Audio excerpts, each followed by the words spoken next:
Good morning everybody and welcome to Gigs and Guitars, and today's episode is all about Chris Buck.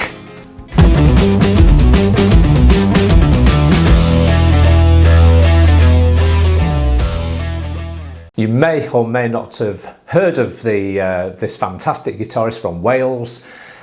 He's a young lad. He has a brilliant YouTube channel called Friday Fretworks, which I've been watching for the last few years, and is a remarkable young chap with a mature head on his shoulders who plays a lot of really good guitar, but in a very, very unique way. Check this person out on YouTube, because I think at some stage this guy is going to be really at the top end of his game. He's still a young lad and he's still got a long way to go in terms of developing his unique style, which I'm sure most of us will agree that he's not yet peaked in any way with his guitar style.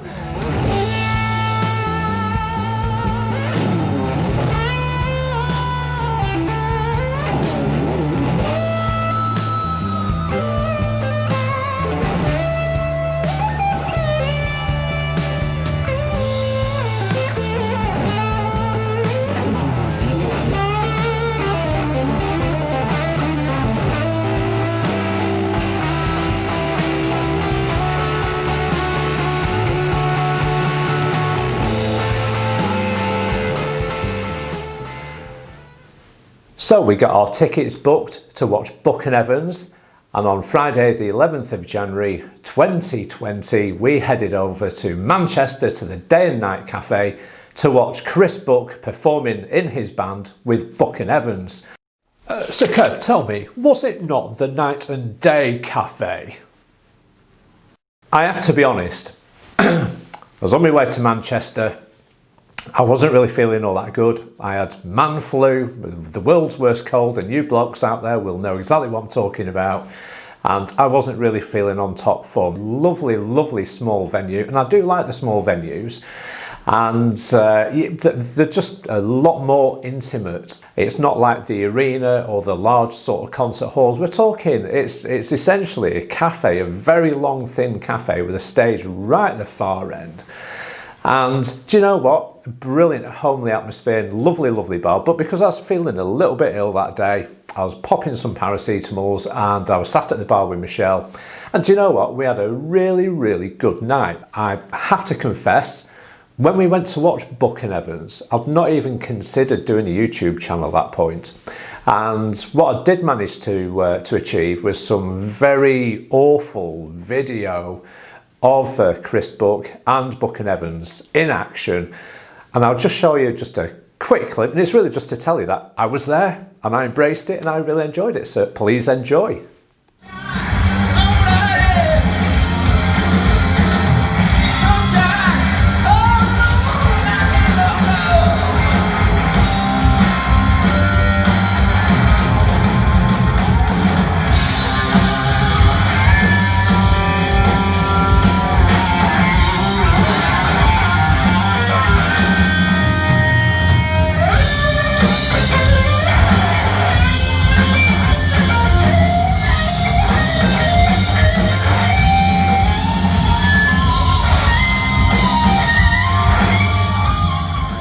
Chris Buck's guitar work in a live scenario was nothing short of being absolutely amazing.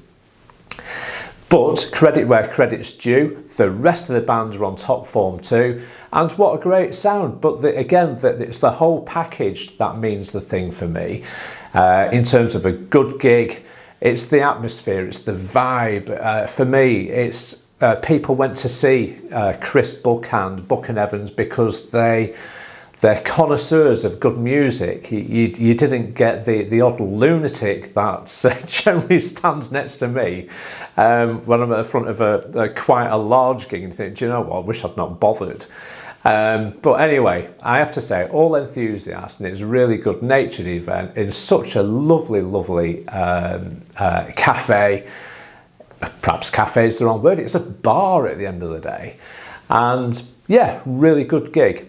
And what I did manage to do was get down to the stage, because the loos were just right next to the stage, and typical lad in his 20s, Went over, got my iPhone out, thought I'll have a quick look at his pedal board, I'll have a quick look at his guitar, and his guitar is on the floor. Oh, typical young lad. I can imagine his bedroom at home, to be honest. Anyway, so obviously checked out his pedal board, and his Highway 1 guitar was just left on the floor. There's no guitar stand to be seen anywhere, but that's just what it's all about. It really just sums it up. It's just a tool to do the job.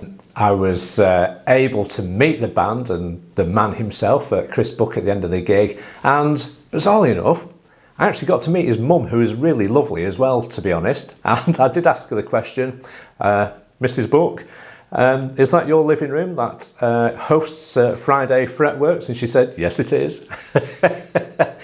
So anyway, we had a little bit of banter, but obviously met Chris's mum, met the rest of the band, met Chris Buck, got a nice selfie, which you'll see on your screen now. And it's really just a nice memoir of what was just a really, really good night. And to be honest, I can't wait for Buck and Evans to actually tour again. So what can I say about Chris Buck, guitarist, from an amateur guitarist to somebody who decided to make guitar playing their profession?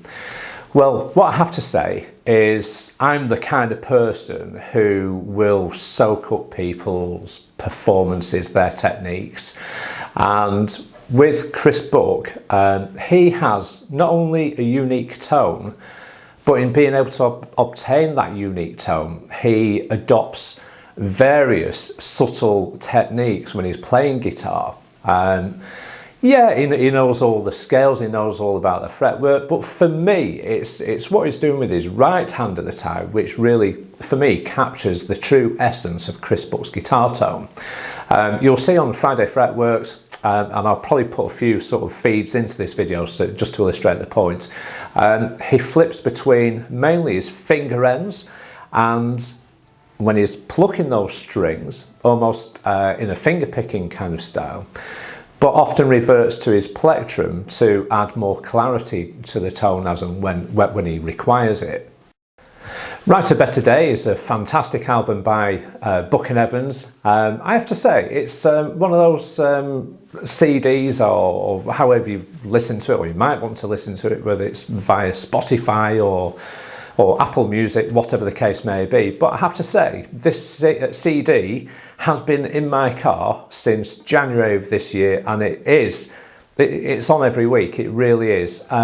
Tracks for me that really stand out is Slow Train. Love the vocals in it, love the guitar work, love the feel, love the mood of it, and it's just awesome. But what I do like is Chris Buck's guitar solo, which really picks up on the nice glassy tones from the neck pickup on his Highway 1 guitar. Now, just talking about Chris's guitar, in the video, which you've probably just seen a clip of, the Highway 1, it's a Mexican-made Stratocaster, and he bought that guitar for £400, so it just goes to show that you don't need to be buying custom shop guitars to get really top flight guitar tones or anything other than a bit of kudos with having a custom shop made guitar.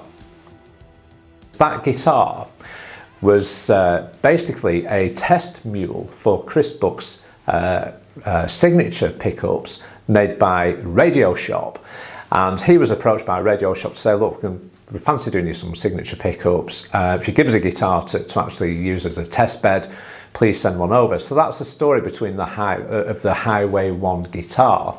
The Highway 1 guitar of Chris Buck's was purchased for £400 by scanning through second-hand websites such as eBay and the like, and that guitar, he will admit to being his #1 guitar for gigging and in the studio. And what he loves about that guitar is that he's not worried about it. If, for example, he's on a plane into the States or into Europe, he's not overly bothered about whether that guitar comes out of the flight case in 2 pieces. It's what it is. It's just a really, really nice guitar, which really does the job well, but it's of no real significant value. But it delivers in terms of tone and playability, which I'm sure you will appreciate. Just a little bit of history firstly, before we talk about the move to Fender, but many years ago when Chris Buck was a young lad, his idols were very simple, to be fair. One being Slash, who plays obviously Les Pauls. And during his early years, Chris Buck used to play a Les Paul with his Marshalls, and found that lugging all this guitar and stack around was becoming a bit of a pain by all accounts. But ultimately, he was looking for his unique tone of his own. Chris started mucking around with a parts caster, which he threw together, wasn't really happy with the tone of it, until he started mucking about with pedals, mainly overdrive pedals, until you hear what he has today, which is Fender Stratocaster. He's playing through Victory amps. He plays his Yamaha Signature Series guitars as well. And he has an abundance of pedals which he uses, which he freely admits are mainly overdrive pedals. He's not really into all the silly stuff that you can really sort of get distracted with. But anyway, so what I'm trying to say is that he's really just after the tone that's provided by a guitar with a guitar lead into an amp, which I've talked about before, with the odd overdrive pedal in there to act as possibly a lead boost, or just to give it a little bit more grit, a little bit more dirt.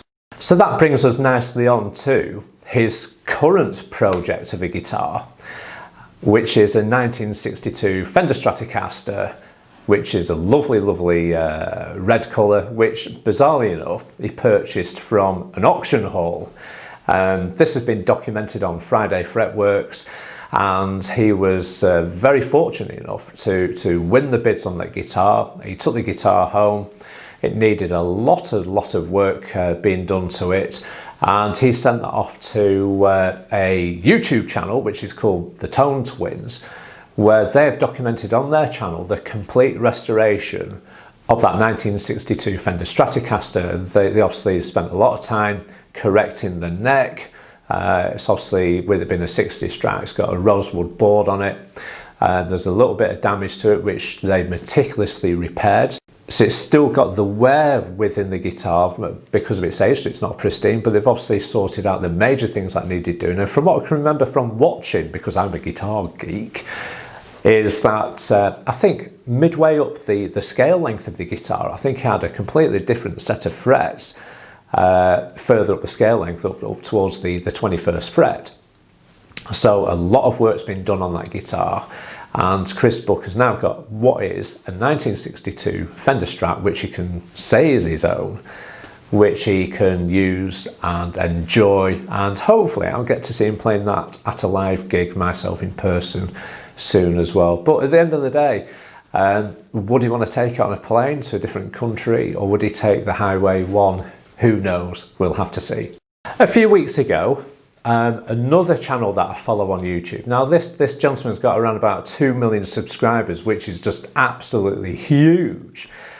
This chap called Paul Davids, he sent out a shout to a number of YouTube guitarists to basically say, look, I've got this little bit of a backing track. It's only so many bars in length. Can you do me a video and a guitar solo in your style? Having watched it, the actual video was a major success. It's created quite a stir on social media, whereby you've got, say, 10 of the top YouTubing guitarists. Chris Buck is one of those. And I have to say that you'd have to really watch it. It's well worth having a quick look and just watching it all the way through, because there's going to be people on there that you will recognise if you do follow guitar channels on YouTube. But Chris Buck plays right at the very end, and I will put that onto the video right now so you can just enjoy it, and you can see the reaction from the host when he gets to the end of the guitar solo. Chris Buck, and holy moly, Chris is such an amazing player. Always when I see him play, I'm a little bit jealous.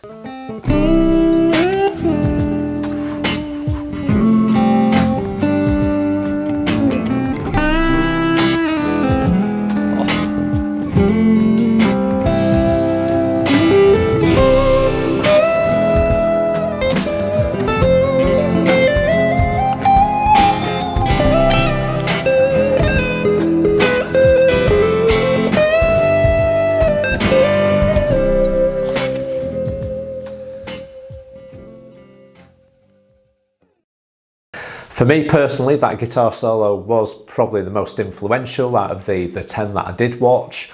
I liked it because it's typical Chris Buck. I think quite a number of sort of guitarists on YouTube can sort of sound a little bit too samey, where Chris Buck, when he does turn up with his Yamaha Rev Star, and I think he played through a Helix, I think it was at the time he said, but he's got that unique guitar tone, he's got that flamboyance on the fretboard, that lovely, lovely rounded tone, stunning work, and that is reflected within that video, which I'm sure you'll agree was the best out of the 10 that I saw. Anyway, thanks for watching, and if you liked today's episode, give me a like, subscribe, hit the bell icon, and we'll see you in a few weeks' time for another edition of Gigs and Guitars. And there's always time of the day for a brew.